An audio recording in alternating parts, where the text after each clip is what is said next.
नमस्कार, prime time के आज के इस अंक में आपका स्वागत है। मैं हूं रिया और आप देख रहे हैं द फोर्थ वन इंडिया। आइए बुलेटिन में नजर डालते हैं आज दिन भर की प्रमुख खबरों पर। पीएम मोदी ने कांग्रेस और पाकिस्तान पर किया बड़ा हमला। बोले, आतंकी हमले के बाद डरपोक कांग्रेस सरकार दुनिया भर में रोती थी, आज दुनिया भर में रो रहा है पाकिस्तान। मजबूत भारत अब चाहता है मजबूत सरकार। अपराधियों की निगरानी के लिए जम्मू कश्मीर पुलिस कर रही आधुनिक तकनीक का इस्तेमाल। कुपवाड़ा पुलिस ने जमानत पर छूटे 2 नशा तस्करों के पैरों में लगाए GPS tracker anklet. Omar Abdullah ने भाजपा पर महबूबा मुफ्ती का समर्थन करने का लगाया आरोप। बोले, भाजपा के नेता सुरनकोट में महबूबा मुफ्ती के लिए मांग रहे वोट। श्रीनगर लोकसभा सीट छोड़ने पर बोले, सजाद लोन ने दी थी उत्तरी कश्मीर से चुनाव लड़ने की चुनौती। लोकसभा चुनाव में लोगों की भागीदारी को जनमत संग्रह से जोड़ने को अल्ताफ बुखारी ने बताया लोगों को धोखा देने का प्रयास। अल्ताफ बुखारी ने कहा, एक बार फिर जम्मू कश्मीर के लोगों को मौत और विनाश की ओर ले जा रही है ऐसे राजनेता। मीरबाइज उमर फारूक के बयान का किया स्वागत। ये थी आज की कुछ बड़ी खबरें। आइए बुलेटिन में आगे बढ़ते हैं और देखते हैं खबरों को विस्तार से। प्रधानमंत्री नरेंद्र मोदी ने आज कांग्रेस और पाकिस्तान को निशाने पर लिया और कांग्रेस सरकार पर आतंकी हमले के बाद दुनिया भर में जाकर रोने का आरोप लगाया।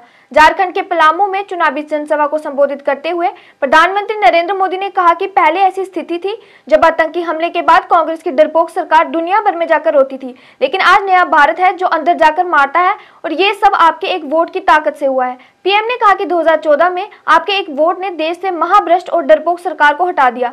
पीएम ने कहा, सर्जिकल स्ट्राइक और एयर स्ट्राइक के तमाचे ने पाकिस्तान को हिलाकर रख दिया। पहले आतंकी हमले के बाद डरपोक कांग्रेस सरकार दुनिया भर में रोती थी, लेकिन आज स्थिति इसके विपरीत है। आज पाकिस्तान दुनिया भर में रो रहा है। पीएम मोदी ने चुटकी लेते हुए कहा कि आज पाकिस्तान के नेता कांग्रेस के शहजादे को पीएम बनाने के लिए दुआ कर रहे हैं, लेकिन मजबूत भारत तो अब मजबूत सरकार ही चाहता है और पूरा हिंदुस्तान कह रहा है मजबूत भारत के लिए मजबूत सरकार। बम फूटते थे, आतंकवादी गोलियां चलाते थे, निर्दोषों को मौत के घाट उतारते थे और दिल्ली की सरकार पाकिस्तान को लव लेटर भेजती थी। लव लेटर, अमन की आस लगाती थी, अमन की आस। पाकिस्तान जितने लेटर जाता थे उससे ज्यादा आतंकी भेजता था और बम गोले लेकर वो देश में खून की होली खेलते थे। और जब आपने एक वोट दिया ना, उस वोट ने मुझ में इतना दम भर दिया, इतना दम भर दिया, मैंने आते ही कह दिया, इनफ इज इनफ, बहुत हो चुका है, अब ये खेल नहीं चलेगा, मां भारती का अपमान नहीं सहूंगा, निर्दोषों को नहीं मारने दूंगा। आज नया भारत डोजियर नहीं भी देता, ये नया भारत है घर में घुसकर मारता है। सर्जिकल स्ट्राइक, एयर स्ट्राइक के तमाचे ने पाकिस्तान को हिलाकर रख दिया था। ये आपके वोट ने किया है। एक वो स्थिति थी जब आतंकी हमले के बाद कांग्रेस की डरपोक सरकार दुनिया भर में जा जाकर रोती थी। ये स्थिति कि पाकिस्तान, वो वक्त चला गया जब हम दुनिया में जाकर के रोते रहे। आज स्थिति ये है, पाकिस्तान दुनिया भर में जा जाकर के रो रहा है, बचाओ बचाओ चिल्ला रहा है। आज पाकिस्तान के नेता कांग्रेस के शहजादे को पीएम बनाने के लिए दुआ कर रहे हैं, लेकिन मजबूत भारत तो अब मजबूत सरकार ही चाहता है।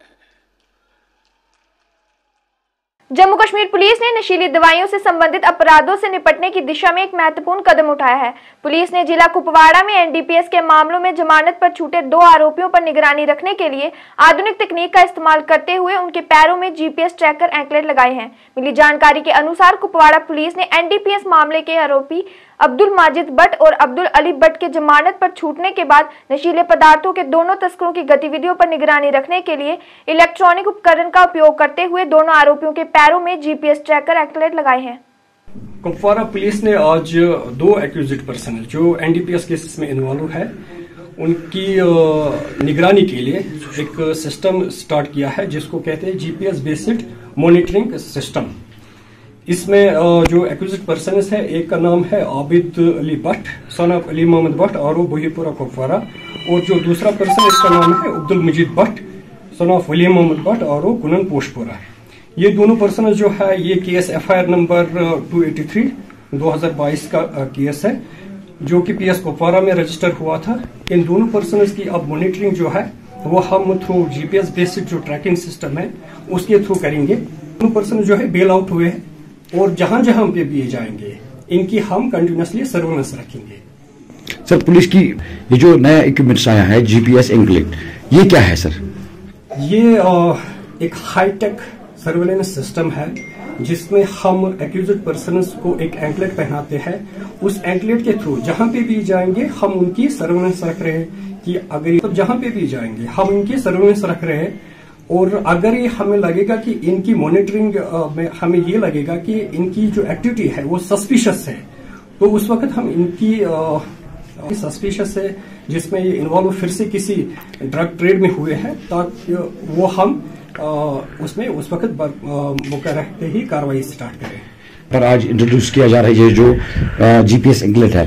बिल्कुल, ये हमने पहली बार यहाँ पे आज स्टार्ट किया है और जो हमारे एक्यूज्ड पर्सन्स है जो भी एनडीपीएस केसेस में है आगे आने वाले वक्त में हम उनके अगेंस्ट भी यही कार्रवाई स्टार्ट कर रहे हैं। जो मंशियात का जो बिदत है ये इसका खात्मा हो तो इसमें कितनी मदद आप लोगों को हासिल होगी? डेफिनेटली इससे एक बड़ा हमें लीप मिलेगा इनकी मॉनिटरिंग करने में, सर्वेलेंस रखने में। और अगर ये फिर से इन्वॉल्व हो जाते हैं तो इनको वक्त रहते ही फिर से दर लेने के लिए तो कुपवाड़ा पुलिस का यही मोटिव है कि जो भी लोग ड्रग ट्रेड में इन्वॉल्व है, चाहे पैडलर्स हो, स्मगलर्स हो या ट्रैफिकिंग में इन्वॉल्व है, उनके खिलाफ हम सख्त से सख्त कार्रवाई जो है वो अमल में लाएंगे। चाहे जीपीएस ट्रैकिंग की बात हो या फिर उनकी जो प्रॉपर्टी है जो उन्होंने इलीगल तरीके से बनाई है उसको अटैच करने की बात हो या उनके अकाउंट जो है उनको फ्रीज करने की बात हो, ये सब कार्रवाई उनके खिलाफ हम स्टार्ट कर रहे हैं जिसका हमने ऑलरेडी इनिशिएटिव लिया है।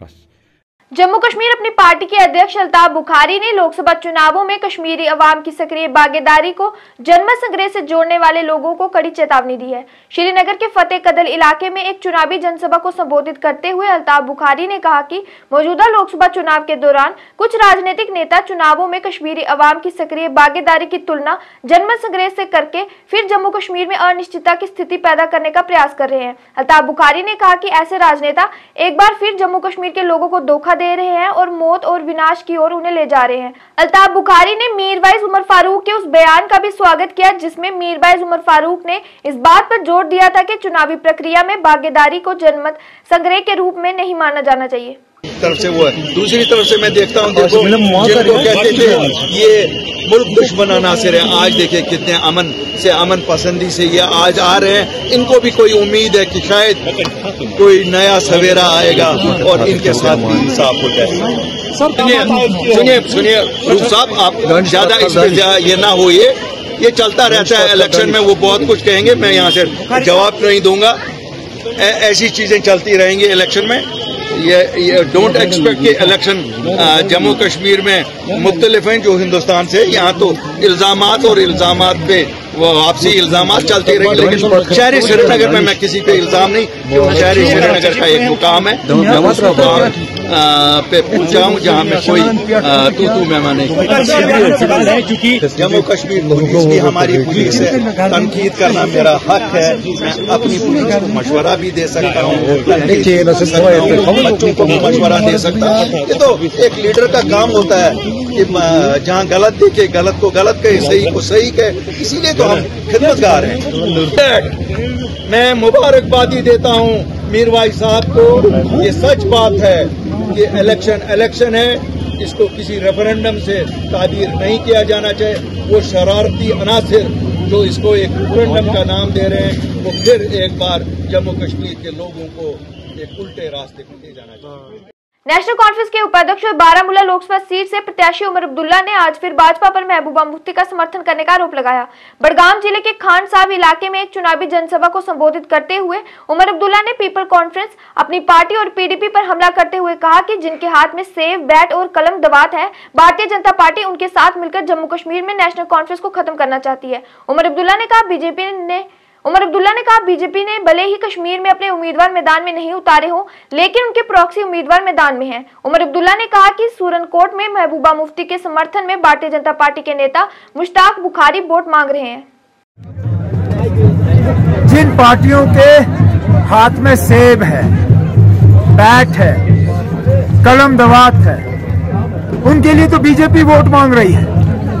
सूरनकोट में आपके वो सीनियर लीडर मुश्ताक बुखारी साहब, वो महबूबा मुफ्ती के लिए वोट मांग रहे हैं। मेंढर में आपके मुर्तजा खान साहब, उनका बयान है, वो कहते हैं मैं बीजेपी के साथ जुड़ा हूं, लेकिन क्योंकि बीजेपी का उम्मीदवार नहीं है तो हम वोट पीडीपी को डालेंगे। अल्ताफ बुखारी साहब, वो कहते हैं मुझे मौका मिलेगा तो मैं एनडीए में शामिल हो जाऊंगा। एनडीए का रिश्ता किसके साथ है? बीजेपी के साथ। सजाद लोन साहब खुल्लम खुल्ला कुपवारा में अब तकरीर में कहते हैं मैं बीजेपी हूँ, इसमें क्या खराबी है? तो अच्छी बात है ना। हम तो पहले दिन से कहते आए हैं कि ये लोग बीजेपी का वोटिंग के मशीन पे निशान नहीं होगा, लेकिन बीजेपी बराबर इन कश्मीर की 3 सीटों के इलेक्शन पे बराबर के शरीक हैं। उन्होंने अपने उम्मीदवार जो हैं दूसरे लिबास में लगा के मैदान में उतारे हैं। जम्मू कश्मीर नेशनल कॉन्फ्रेंस के उपाध्यक्ष उमर अब्दुल्ला पर हार के डर से श्रीनगर लोकसभा सीट को छोड़कर बारामूला लोकसभा सीट से चुनाव लड़ने के आरोपों पर आज उमर अब्दुल्ला ने अपनी चुप्पी तोड़ी। बड़गाम जिले में चुनाव प्रचार के दौरान पत्रकारों से बात करते हुए उमर अब्दुल्ला ने कहा, मेरे दम को आजमाने वाले मैदान में बहुत निकलते हैं। उन्होंने कहा कि मैं उत्तरी कश्मीर से चुनाव इसीलिए लड़ रहा हूँ क्योंकि सजाद लोन ने मुझे यहाँ से चुनाव लड़ने की चुनौती दी थी। पीडीपी उम्मीदवार वाहिद पारा के सवाल पर उन्होंने कहा कि अगर सजाद लोन से पहले वाहिद पारा ने मुझे चुनौती दी होती तो मैं सेंट्रल कश्मीर से चुनाव लड़ता। उमर अब्दुल्ला ने दावा करते हुए कहा कि नेशनल कॉन्फ्रेंस ने जिस उम्मीदवार को श्रीनगर बड़गाम में मैदान में उतारा है, उससे बेहतर उम्मीदवार कोई और नहीं मिलेगा। मेरे दम को लड़काने वाले मैदान में बहुत निकलते हैं। काश वाहिद पारा ने ये बात महीने 2 महीने पहले की होती, शायद मैं यहाँ से लड़ता, लेकिन वाहिद पारा से पहले ये चैलेंज मुझे सजाद लोन ने भी किया था। सजाद लोन ने कहा था कि अगर उमर अब्दुल्ला में दम है वो क्यों ना बारामूला कुपवारा से मैदान में उतरे। मैं उतरा और कल आपने उसका नतीजा देखा। बात ये है कि वहां से अब धमकी के फोन आना शुरू हो गए, खासकर पीपल्स कॉन्फ्रेंस की तरफ से, क्योंकि उन्होंने देखा कि जमीन उनके पैरों तले जो है खिसक रही है। हमने श्रीनगर से सबसे बेहतरीन उम्मीदवार जो है लोगों के सामने पेश किया है। आगा रूहुल्लाह साहब एक ऐसे उम्मीदवार हैं और एक ऐसे शख्स हैं जिन्होंने इस बात की फिक्र नहीं की।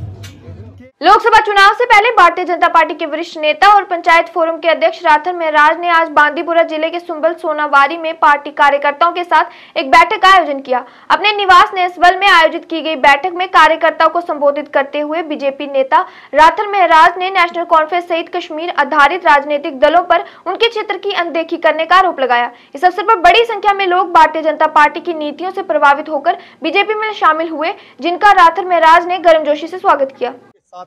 मैं एक पार्टी का सिपाही हूं, लेकिन मैं एक बात क्लियर करना चाहता हूं कि यहाँ पे कि सबको ये मैं क्लियर मैसेज देना चाहता हूं कि हम दूसरे लीडरों से कम नहीं है। हमारा वोट बैंक, मेरा वोट बैंक खासकर राथर महराज का वोट बैंक कहीं ज्यादा उन लीडरों से जो यहाँ पे दावा कर रहे हैं कि हमारा वोट बैंक है। तो हम भारतीय जनता पार्टी के कार्यकर्ता है और भारतीय जनता पार्टी के साथ जुड़े, जो विश्व की सबसे बड़ी पार्टी है।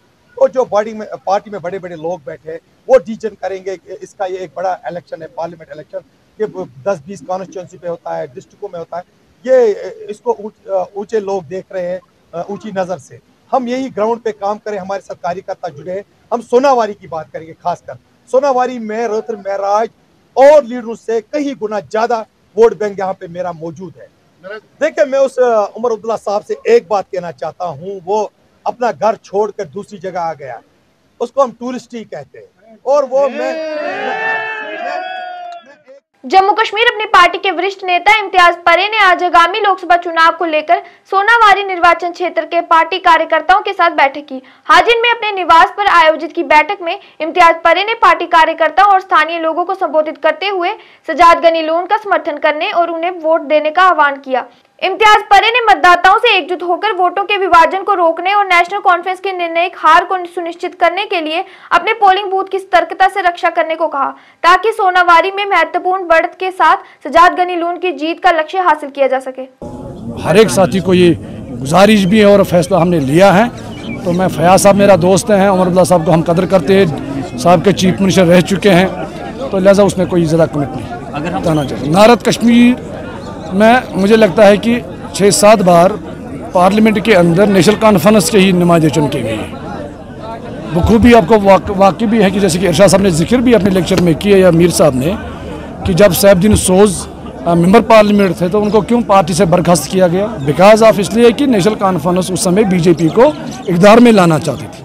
अब नेशनल पार्लियामेंट के अंदर वो थे या आज जो जा रहा है, तो बीजेपी के साथ कौन मिले हुए थे? तो उनकी एक साजिश है। वो समझते हैं कि वो पहले भी धोखे में लोगों को रखते थे, आज भी लोगों को धोखे में रखना चाहते हैं। मैं समझता हूँ लोग खबरदार हैं। नारद कश्मीर के अंदर इलेक्शन मुहिम जो है ज़ोर शोर से हैं, और एक काबिल लड़का है, काबिल लीडर हैं, मिनिस्टर भी रह चुके हैं, पार्टी के बड़ी पार्टी के लीडर हैं, और हमारी कोशिश रहेगी नेशनल कॉन्फ्रेंस इस बार रोकना और एक अच्छे कदावर लीडर को पार्लियामेंट में भेजना जो हमारे मामले और मसलों के और रोजगार की बात करे। प्राइम टाइम के आज के इस अंक में बस इतना ही। इसी के साथ हमें दीजिए अनुमति और आप बने रहिए द फोर्ट वन इंडिया के साथ। धन्यवाद, शुभ रात्रि।